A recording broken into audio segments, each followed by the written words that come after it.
Бүгінде компьютермен немесе смартфонмен жұмыс істемейтін адам жоқтың қасы. Қай мекемеге барсаңыз да компьютерге үңілген адамдарды көреміз. Мұның барлығы көзге ауырлық түсіреді. Адам сыртқы ортадан алатын ақпараттың шамамен 90%-ын көру арқылы алады екен. Сондықтан біз көзімізді өте күтуіміз қажет. Көзіңізді күту арқылы көптеген көз ауруының дамуына тосқауыл қоюға арналған бірнеше әдіс бар. Назарларыңызға ұсынамыз. Көзіңізді тынықтырыңыз. Еңбек гигиенасының өз маңызы бар. Көзіңіз көп шаршамауы үшін көз бен экран арасындағы арақашықтықты 50-60 сантиметрден кем қылмаңыз. Жұмыс бөлмесінде шам тым жарық немесе тым күңгірт болмау керек. Жұмыс техникасын таза ұстап, тым болмағанда аптасына бір рет шаңын сүртіп отырыңыз. Тек мониторды емес, пернетақтаны да сүртуді естен шығармаңыз. Компьютермен жұмыс жасаған кезде ең болмаса бірнеше минут басқа жаққа назар аударыңыз. Мысалы, терезенің арғы жағындағы көріністі тамашалауыңызға болады. Сонымен қатар көзге арналған 5 минуттық жаттығуларды тұрақты түрде жасап жүргейсіз. Әрине, мүмкіндігінше таза ауада жиі демалғаныңыз дұрыс. Физикалық белсенділік бүкіл организміңіздегі, тіпті көздегі тамырлардағы қан айналымының жақсаруына ықпал етеді. Ал көлікте кітап оқуды әдетке айналдырсаңыз, доғарғаныңыз жөн. Үнемі селкілдеудің салдарынан көру бұлшықеттеріне шамадан тыс күш түседі, ал одан көзіңіздің көруі жақсармасы анық. Дәрумендер. Көз көру үшін ең маңызды зат дәрумені. Ол сары және ашық қызғылт сары жемістер мен көкөністердің құрамында кездеседі. Мысалы, асқабақ, сәбіз, бұрыш, апельсин, құрма. Сонымен қатар түс ажырату қабілетін жақсартатын зат балдың құрамында да бар. Көздегі қан тамырларға өрік жақсы әсерін тигізеді, ал сусындардан қаймақ қосылған сәбіз шырыны пайдалы. Қызылшаның да көз көруіне пайдасы мол. Қызылша шырынының 2 ас қасық мөлшерін сәбіз шырынына қосып, тұрақты түрде ішкеніңіз дұрыс. Оған қоса антиоксиданттарға бай қаражидектің де көз үшін пайдасы зор. Ақуызды өнімдерге тоқталсақ, сүзбе, пісірілген балық, сиыр, қоян, күрке тауық еттері өте пайдалы. Дәнді дақылдар, жарма, орамжапырақ пен банан, жүйке импульсінің таралуы мен көз іші қысымының қалыпты ұстау үшін қажетті В дәрумендеріне бай, әсіресе қарақұмықтың жармасы. Сонымен қатар С дәрумені көз көру үшін оң ықпал етеді, себебі аскорбин қышқылы көз қан тамырлы қабырғаларын нығайтып, көздің қанмен қамтамасыз етілуін жақсартып, көз бұлшықеттеріне түсер күшті төмендетеді. Көз күтімі.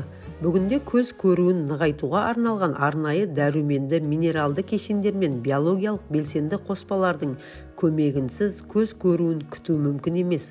Оларды жылына 2 рет қабылдаған жөн, көктемде және күзде. Көзді қорғауға арналған тамшы түріндегі дәрі-дәрмектер де бар.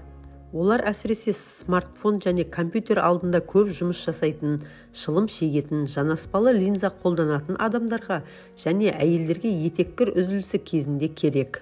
Құрамына дәрумендер мен минералдар кіретін, қан айналымы мен зат алмасуын жақсартатын, ылғалдандыратын дәрі-дәрмектер көз көруіне жайсыздықтан арылтып қоймайды. Оған қоса құрғақ көз синдромы, көз қарығуы, көз мөлдір қабығының қабынуы сынды шырышты қабық құрғаумен байланысты аурулардан көзді қорғайды.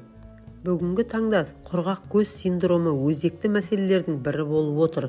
Өйткені бүгінгі жастар түрлі өлшемдегі экран мен монитор алдында уақытын көп өткізеді. Ертеректе құрғақ көз синдромы егде адамдарда ғана кездессе, олардың қатарын қазір жастар арттыруда.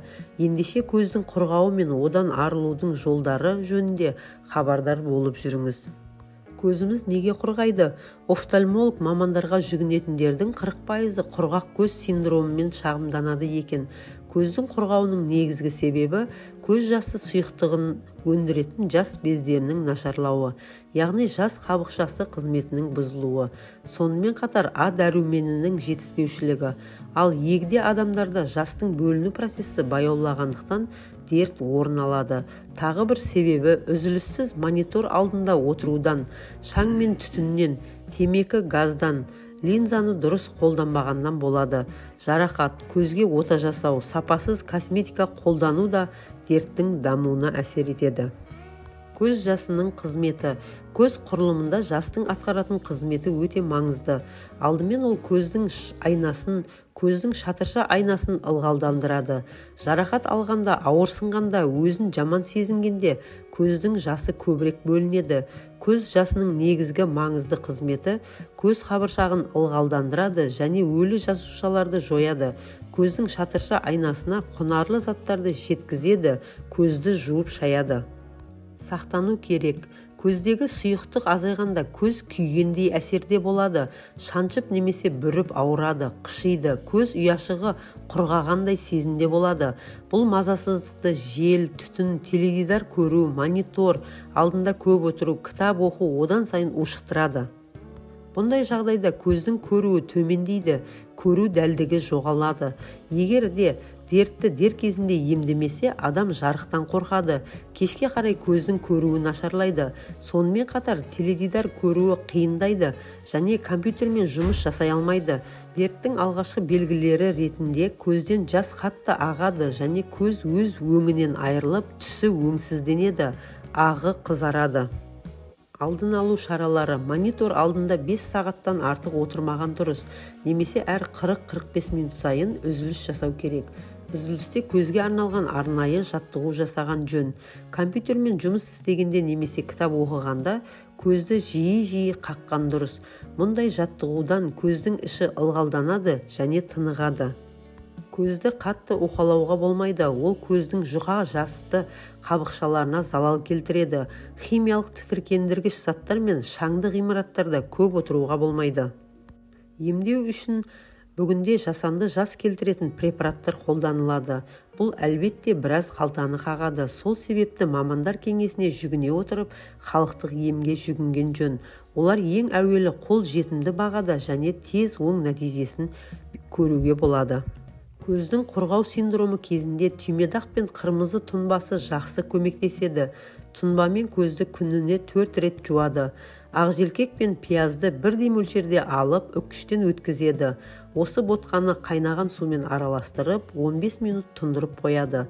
Тұнбаға мақта тампонды батырып, 2 минут көзге ұстайды. Жалпы көз бұлшықеттер арқылы жұмыс жасайды. Дәрігерлер сол бұлшықеттерге күн сайын жаттығу жасау керектігін айтады. Әсіресе таңертең және кешкілік уақытта көзді шынықтырған әлде қайда пайдалы екен. Сонымен қатар жаттығуды алдымен аздан бастап үйрене келе көзді көбірек шынықтыруға болады. Жай қимылмен, линзасыз және көзілдіріксіз жасаған дұрыс. Сонда көздің көргіштігі жақсарып, қалыпты жұмыс жасай бастайды. Бірінші, көзді жеңіл әрі тез ашып жұмыңыз. Жаттығу 2 минут жасалады. Бұл жаттығу көздің қан айналымын жақсартады. Екінші, көзді барынша жұмып 5 секунд тұрасыз. Артынша көзді қатты ашасыз да, тағы сонша уақыт тұрасыз. Осылайша жаттығу 8-10 рет қайталануы тиіс. Аталмыш жаттығу қабақ бұлшықеттерін нығайтып, қан айналымының жақсаруына әсер етеді. Сонымен қатар көз бұлшықеттерін босаңсытады. Үшінші, әрбір қолыңыздың 3 саусағын қабақты 1-2 секунд басып тұрасыз. Сосын қайта босатып, қабақты саусақпен басуды жалғастырасыз. Көз ішіндегі сұйықтықтың айналымын жақсартқыңыз келсе, осы жаттығуды жиі жасаған дұрыс. Төртінші, көзге ең алғашқы көмекші құрал ретінде бұл жаттығудың алар орны ерекше. Көзді бірнеше минут бойы жұмып, есте қалған жағымды сәттерді ойлаңыз. Көзді ыстық алақанмен басып тұрсаңыз, нәтижесі тез байқалады. Ол үшін алақанды бір-біріне ысқылап көзіңізге басыңыз. Енді қиындау жаттығуларды жасайтын боламыз. Суреттегідей қалыппен барлық суреттер бойынша сызықтарды сызып шығу керек. Есте сақтаңыз, әрбір жаттығуды жасап болған соң көзді жұмып 1 минуттай отырасыз. Компьютер алдында отырып жұмыс істегенде күніне 2 рет осы жаттығуларды жасайсыз. Әрбір іс-қимылды бар ынтаңызбен көңіл қойып жасағаныңыз жөн. Компьютермен жиі жұмыс жасайтын болсаңыз, әрбір 40 минут сайын 1 минут үзіліс жасағаныңыз дұрыс. Видеоны соңына дейін көргеніңізге рахмет. Деніңіз сау болсын, көзіңізді күтіп жүріңіз.